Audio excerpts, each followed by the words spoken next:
थांबा, हा video skip करू नका, कारण आध्यात्मिक परंपरेनुसार 2025 वर्षाचा शेवटचा गुरुवार तुमचं नशीब बदलू शकतो किंवा आयुष्यभराचं नुकसान करून जाऊ शकतो. आध्यात्मिक परंपरेनुसार असं मानलं जातं की वर्षाचा शेवटचा गुरुवार हा स्वामी कृपा मिळवण्याचा शेवटचा दरवाजा असतो. पण बहुतेक लोक अज्ञानामुळे, घाईमुळे किंवा माहित नव्हतं म्हणून एक मोठी चूक करतात.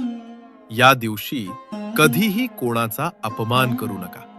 गुरु, आई वडील, शिक्षक किंवा भुकेल्याला नकार हे एकच कर्म वर्षभराच्या पुण्यावर पाणी फेरू शकतं. अशाच साध्या पण प्रभावी आध्यात्मिक गोष्टी तुम्ही गुरुबोध चॅनलवर रोज पाहू शकता, जे आयुष्यात शांती आणि सकारात्मक ऊर्जा आणतात. पण जो व्यक्ती या दिवशी फक्त एक साधा उपाय करतो ना, त्याच्या अडचणी